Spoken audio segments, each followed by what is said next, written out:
పల్లె సృజన వాళ్ళు 20 వార్షికోత్సవం కూడా జరుపుతా ఉన్నారు. ముఖ్యంగా పల్లె సృజన వాళ్ళు గ్రామీణంలో ఉన్న సృజనాత్మకతను గుర్తించి ఇన్నోవేషన్స్‌ని అయితే ప్రోత్సహించడం కావచ్చు, వాళ్ళ సాంప్రదాయంగా వస్తున్న అయితే సంస్కృతిని వచ్చి కాపాడడం కావచ్చు, వీటన్నిటిని ప్రోత్సహించడంలో భాగంగా మనతో పాటు మాట్లాడడానికి ఆసు యంత్రం సృష్టికర్త మల్లేష్ ఉన్నారు. మల్లేషం ఒకసారి మాట్లాడదాము.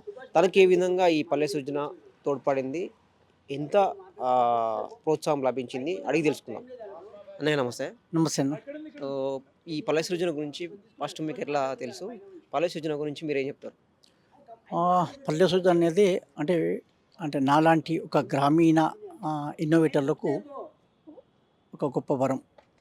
ఇలాంటి ఒక సంస్థ లేకపోయి ఉంటే నేను ఈరోజు ప్రపంచానికి పరిచయం అయ్యేవాడిని కాదు. ఓకే. నేను 2000 సంవత్సరంలో ఆశ యంత్రాన్ని కనిపెడితే 2007 వరకు అంటే వీళ్ళకి పరిచయమైనంత దాకా నేను ఎవరికి పరిచయం కాలేదు. వీళ్ళకి పరిచయమైన తర్వాత ఈ ఇన్నోవేషన్ అంటే ఈ చేనేతకు సంబంధించిన ఇన్నోవేషన్ ఇంతమందికి ఉపాధినిస్తుంది, ఇంతమంది కష్టాన్ని తప్పిస్తుందని చెప్పి ప్రపంచానికి చాటి చెప్పిన సంస్థ పల్లె సృజన. దీని అనుబంధ సంస్థ NIF national innovation foundation. Foundation. ఇది అహ్మదాబాద్‌లో ఉంటుందన్నమాట. దాని అనుబంధంగా ఈ సంస్థ పనిచేస్తుంది. ఇక్కడ మీరు చూశారు ఈరోజు నాతో పాటుగా ఒక వందల మంది గ్రాస్ రూట్ ఇన్నోవేటర్లు ఈ సంస్థలో పనిచేస్తున్నారు. ఈ సంస్థ కోసం చెప్పాలంటే స్వచ్ఛంద సంస్థ. అంటే నిజమైన స్వచ్ఛందంగా ఉంటుందన్నమాట. ఒక్క రూపాయి ఖర్చు లేకుండా, అకౌంటబుల్ లేకుండా, నిజాయితీగా వాళ్ళ సొంత డబ్బులు పెట్టుకొని నలుగురు కలిసి ఏర్పాటు చేసిన సంస్థ ఇది.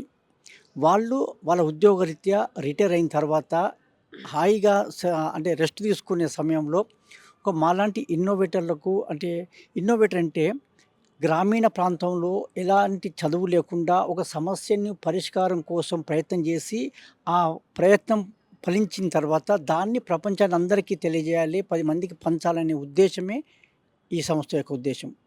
దాన్ని మేము గ్రాస్ రూట్ ఇన్నోవేటర్లుగా మేము ముఖ్యంగా వీళ్ళ ఉద్దేశం ఏంటంటే గ్రామాల్లో ఉన్న వారికి మాత్రమే ప్రోత్సహిస్తుంటారు.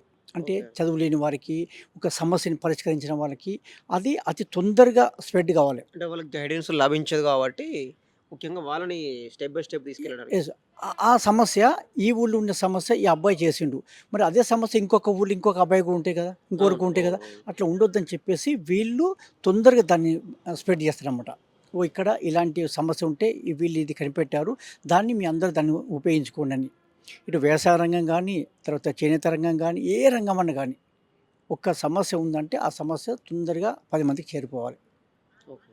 అంటే అలా ప్రొడక్ట్స్ గాని, ఇటు టెక్నాలజీకి సంబంధించింది గాని, మిషన్‌లు గాని ఏదైనా. ఏదైనా అంటే వాళ్ళకు ఇప్పుడు ఒక మాకు ఇన్నోవేషన్ సంబంధించి ఏదైనా అట్లా ఏదైనా అంటే సంబంధించి. మార్కెట్ సంబంధించిందనుకో, అది వాళ్ళకి తెలిసే విధంగా ప్రచారం చేస్తారు. ఓకే. పేటెంట్స్ ఇప్పిస్తే నేనున్నాను. నాకు పేటెంట్ ఇప్పించారు. నాకు ఈ పద్మశ్రీ గాని, తర్వాత అంతకన్నా ముందు చాలా అవార్డ్స్ తీసుకున్నాను. మిషన్ ఆహ్, మీద హక్కులు దక్కించుకోవడం ఆ! ఇలాంటివి. పేటెంట్ అనేది అంటే మనం ఒక కొత్తగా యంత్రాన్ని కనిపెట్టేటప్పుడు ఎన్నో కష్ట సుఖాలు పడి అది చేస్తాం. చేసిన తర్వాత వెంటనే ఇంకెవరైనా చూసి కాపీ చేసి వానికి ఫలితం లేకుండా చేస్తారు. అట్లా కాకుండా అది కాగానే దానికి సంబంధించిన వివరాలు మొత్తాన్ని పేటెంట్‌కి అప్లై చేసి పేటెంట్ రైట్స్ ఇప్పించిన తర్వాత దాన్ని మార్కెట్ చేస్తారు. అందులో భాగంగా నేను కూడా వీళ్ళ తరపునకెళ్ళి పేటెంట్ పొందాను. ఓకే. చాలా అంటే ఆహ్, ఒక వరం. మాలాంటి ఒక గ్రాస్ రూట్ ఇన్నోవేటర్లకు ఇలాంటి ఒక సంస్థ లేకపోతే మేము మీ అందరికి పరిచయం అయ్యేవాళ్ళం కాదు. ఓకే. అంటే కొంతమంది ఐడియా ఉన్నా గూడా దాన్ని ఖర్చు గూడా అయితది. మినిమమ్ ఖర్చు కూడా. అవును. అట్లాంటి ఖర్చు కూడా పెట్టుకొని లేని యువత కూడా ఉంటారు. మరి అంటే వాళ్ళ మీరు సహకారం ఎట్లా? ఐడియా గనక ఉండి మీరు చెప్తే, ఆ! వాళ్ళ దృష్టికి తీసుకపోతే, చాలు. వాళ్ళు ఎక్కడి నుంచెలైనా దానికి ఫండింగ్ తెప్పించి, మీ అనుకున్న ఆ ప్రయత్నానికి అయ్యేటట్టు చేస్తారు. అట్లా చాలామందున్నారు మా దగ్గర ఇప్పుడున్న వాళ్ళు. సార్ నా ఐడియా ఇది ఉంది. నేను ఇంతవరకే సగం చేశాను. ఇంకా సగము కాలేకపోతుందమ్మా లేదంటే ఎవరి దగ్గరైనా మాట్లాడి, తెప్పించి వాళ్ళకిచ్చి ప్రోత్సహిస్తారు. ఓకే. సో, ఎంతమంది ఓన్లీ ఈ తెలంగాణ వరకే గ్రామాలనేనా? లేదు. అంటే ఇది 2005లో ప్రారంభించబడింది. అప్పుడు ఉమ్మడి ఆహ్, తెలుగు రాష్ట్రాలనే గదా! ఇప్పటికి కూడా 2 తెలుగు రాష్ట్రాలలో కలిపి అందరి చేస్తారన్నమాట. 2 తెలుగు 2 రాష్ట్రాలు. తెలుగు రాష్ట్రాలు అందరికి. దాదాపు ఎన్ని ఇప్పటి వరకు జరిగినాయి ఆవిష్కరణలు? అంటే ఇప్పుడు వీళ్ళ దగ్గర ఆ! ఉన్నయయితే ఒక 150-200 మధ్యన ఉంటాయి. హ్మ్. ఇన్నోవేటర్లు ఉంటారు అంతమంది. అన్ని ప్రాంతాల నుంచెళ్ళున్నారు. ఓకే. తెలంగాణ, ఆంధ్ర నుంచెళ్ళి ఆహ్, ఈయన బ్రిగేడియర్ గణేశం గారని ఉన్నారు. వారు ఈ సంస్థ అధ్యక్షులు. ఈ సంస్థ వచ్చేసి వాయుపురి. ఈసీఎల్ దగ్గర వాయుపురి ఉంది. అక్కడ ఉంటుంది. ఇంకా ఎవరైనా నాలాగా గ్రామాల్లో ఉండి మీ మీడియా ద్వారా చూసి నేను ఇది నాకు ఒక ఐడియా ఉందని తెలిస్తే మీరు వాళ్ళని సంప్రదించండి. స్వయంగా సంప్రదిస్తే మీకు కావాల్సిన సలహాలు, సూచనలు, మీకు కావాల్సిన హక్కులు అన్నీ కల్పించేది వాళ్ళు చేస్తుంటారు. ఓకే. అంటే ఏమన్నా ట్రైనింగ్ క్లాసులు లాంటివి కూడా ఏమైనా పెడతారా అట్లా? ట్రైనింగ్ లాంటివి పెట్టరు. కాకపోతే సజెషన్ చేస్తాడు. సజెషన్ మీకు ఎక్కడ కావాలంటే ఏ టెక్నాలజీ అవసరం ఉంది, నాకు ఇంతవరకు వచ్చింది, ఇంకా మిగతాది రాలేదన్నప్పుడు అది ఎక్కడుందనేది వాళ్ళు సజెషన్ చేసి అక్కడికి పంపిస్తారు వాళ్ళని. ప్రాసెస్ ఎక్కడి వరకు వచ్చిందనేది ఎప్పుడప్పుడు అప్డేట్ వాళ్ళు అంటే తీసుకుంటారు. మీ దగ్గరకి ఇంతవరకు ఉంది నాలెడ్జ్, మాకు ఇంతకన్నా ఇంకో కొంచెం ముందు వాళ్ళు దొరకలేదంటే మా అలాంటి ఇన్నోవేటర్‌కి చెప్తారు. లేదా ఒక ఇన్‌స్టిట్యూట్‌లకి చెప్తారు. ఇక్కడికి వీళ్ళు ఇంతవరకు చేయగలిగారు. మిగతాది వాళ్ళకి హెల్ప్ కావాలంటే చాలామంది వాళ్ళకి కనెక్ట్ ఉన్నారు. ఎవరో ఒకళ్ళు హెల్ప్ చేసి ఆ ఇన్నోవేషన్ బయటికి తీసుకురాగలుగుతారు. ఓకే. అంటే అది సమాజానికి లాభం జరగాలి. ఆళ్ళ ఉద్దేశ్యం ఏందంటే ఒక ఇన్నోవేషన్ చేసి తను వాడుకోకుండా ఆ ఇన్నోవేషన్ ద్వారా సమాజానికి లాభం జరిగితే దేశం అభివృద్ధి అయితది. వాళ్ళ ఉద్దేశ్యం అది. ఓకే. అలాంటి జ్ఞానాన్ని దాచుకోవద్దు. జ్ఞానాన్ని అందరికి పంచాలి. అందరి కష్టాలు తగ్గించుకోవాలి, సౌకర్యం పెంచుకోవాలనేది వాళ్ళ ముఖ్య ఉద్దేశ్యం. ఓకే. ఈ పల్లె సృజన అనేది ముఖ్యంగా అంటే గ్రామాలలో కొన్ని మండలాల్లో కావచ్చు. అక్కడ కూడా మీటింగ్‌లు ఏర్పాటు చేస్తారా? ఓన్లీ ఇక్కడ హైదరాబాద్ వరకేనా? అంటే ఇది అనేది మేము ఒక 2 ఏళ్ళకో, 3 ఏళ్ళకోసారి మా అవును. పల్లె సూచన కుటుంబ మీటింగ్ అని ఏర్పాటు చేసుకుంటాము. ఓకే. ఇది ఇక్కడ 2, 3 సంవత్సరాలకోసారా? 2 సంవత్సరాలు, 3 సంవత్సరాలు అంటే జనాభా అంటే మా ఇన్నోవేటర్‌లు ఎంతమంది పెరిగితే ఆ టైంని బట్టి చేసుకుంటుంటాం అన్నమాట. ఇది 20 సంవత్సరం, 20 సంవత్సరాలు పూర్తయిపోయినాయి. ఆ సందర్భంగా ఒకసారి అన్నీ మా పాత ఈ ఇన్నోవేటర్లు, ఈ కొత్త ఇన్నోవేటర్లు ఉన్నవాళ్ళు, లేని వాళ్ళందరినీ ఒకసారి గుర్తు చేసుకొని ఒక పండుగ వాతావరణంగా ఈరోజు మేము చేసుకోవడం జరుగుతుంది. ముఖ్యంగా మీ ఆశ యంత్రం దానికి సంబంధించి దానికి సహకారం ఎట్లా లభించింది? దానికి ఒక ప్రాసెస్ గురించి చెప్పండి అంటే సింపుల్‌గా. నాకు ఆసు యంత్రం అనేది నేను మొట్టమొదట చేశాను. నేను 2000 సంవత్సరం చేశాను. 2007లో వీళ్ళతో నేను కనెక్ట్ కనెక్ట్ అయ్యాననమాట. అయ్యారు. ఆ! అక్కడి నుంచెల్లి నాకు అంటే గుర్తింపులన్నీ వీళ్ళ తరపునొచ్చినాయి. ఆ! అంతకుముందు ఎవరు అంతకుముందు ఎవరు లేదు. నేను సొంతంగా చేసుకున్నాను. వీళ్ళు ఇలా చేస్తున్నారని చెప్పినప్పుడు నేను వీళ్ళని కనెక్ట్ అయ్యాను.